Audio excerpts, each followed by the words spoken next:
شدة والقدة يا جيراني تعال نحدثكم، ما نصاب في الواري ولا نصاب في عمركم. Il-kantilena ta' Pietro Caxaro ġiet uffiċjalment inkluża fil-Memory of the World Register tal-UNESCO. Miktuba fis-seklu 15, il-kantilena hija l-eqdem test letterarju bil-Malti. Il-kantilena ta' Caxaro kienet instabet fl-1966 mill-professur Godfrey Wettinger u Patri Mikil Fsadni. Il-poeżija instabet f'manuskritt tan-nutar Brandano de Caxaro waqt riċerka fl-atti notarili. Kien sentejn wara, meta iż-żewġ riċerkaturi ippubblikaw l-ewwel studju dwarha.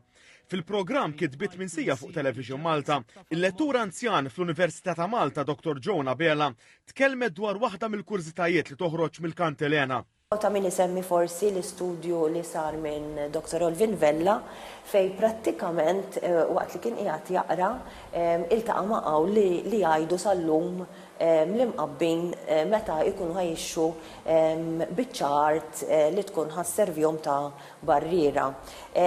Illum dawn għandhom il-qaw li jgħid il-blat kull xiber jibdel. Issa fil-kantilena insibu il-vers li jgħid li radi għal kull xiber sura u propju din xi tfisser illi inti meta titxi biċ-ċart prattikament ma tafx fiha minn taħt il-wiċċ tagħha. Il-kantilena tifforma parti mill-Arkivji Nazzjonali ta' Malta li tinsab fl-Arkivju ta' Reġistri Notarili. L-aħbar li ddaħlet dan ir-reġistru ħarġet wara proċess metikolus u tekniku li beda f'Novembru tal-2023, meta l-Arkivji Nazzjonali ħejjew u sottomettew l-applikazzjoni permezz tal-Kummissjoni Nazzjonali Maltija għall-UNESCO. Dan il-proċess kienu li jinħadem mal aktar minn sena u nofs.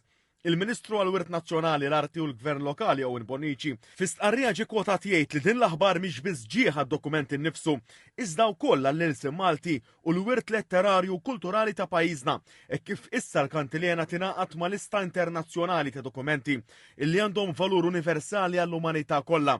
Temm jirringrazzja lil dawk li taw semhom f'din l-inizjattiva u qal li dan huwa mument ta' unur u għarfien li qal jikkonferma l-valur storiku u lingwistiku tal-kantilena.